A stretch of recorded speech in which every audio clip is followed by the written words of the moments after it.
So, Anna, how Maidan have affected the Ukrainian community in Brussels? Right. Yeah, it's been an amazing change. It's not only united Ukrainian community, but also organized it. We understood we have a big role to play in defending Ukrainian position, defending Ukrainian people abroad, promoting Ukraine, but also protecting from Russian propaganda. And so the Ukrainian community reacted in different ways. For example, the heads of NGOs that were created by diaspora, they were changed in order to increase efficiency.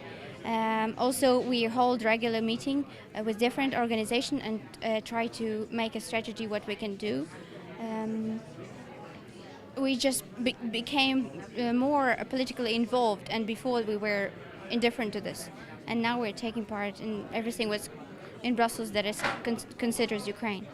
Are there any forms of solidarity with the beginning of the war in Donbass? I mean, in Brussels, within the community, solidarity actions. With yes, sure. We regularly hold different charity events, fundraising events to help both the army and also internally displaced people. We also had a family in the hospital from Donbass. Their little girl was sick with cancer, and we've been regularly going and visiting them and helping financially and supporting. And it's been amazing also bond between diaspora and Donetsk. So it's breaking stereotypes again. You're representing here a structure, an organization, Bridge EU and Ukraine. Could you tell us a bit more about what are you doing exactly?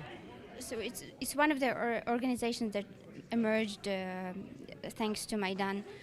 And as I said in my presentation, there was no real lobbying activities for Ukrainian people's interests. So this is an attempt to do this, attempt to be a facilitator between EU and Ukrainian people to explain what's happening there, and an attempt to help Ukraine build a democratic society.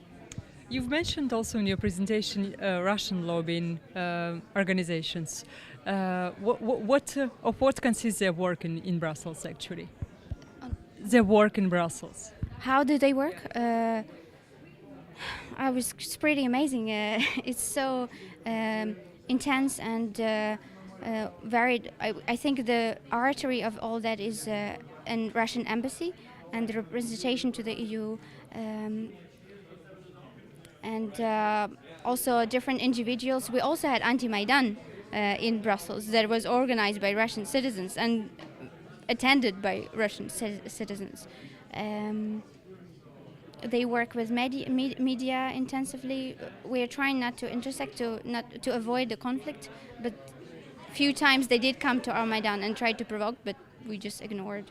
And in Brussels, do you have two different places where you gather, Euromaidan and Anti-Maidan? No, we try to avoid each other, but I remember once we gathered to support when Poroshenko came to Brussels to sign association agreement, we came to support, and while we were gathering, there was a bunch of people, I think were driven by bus, wearing the same clothes, the same flags with the Russia Today, and just occupied our place. So it was like a theater, 15 minutes of Russia Today, and ran away. So normally we're trying to avoid each other, but sometimes we cross. And maybe the last question, what is the place of gathering in Brussels? Is there any symbolic place for Ukrainians in Brussels? You mean Maidan as well? So our Maidan is mobile. Obviously, it depends on the aim. If we want to protest against Russian aggression or we want to ask EU for help. But the first Maidan took place in front of the European Parliament on the 24th of November 2013, and it took place on the Solidarity Square. So I think that was very symbolic. Thank you.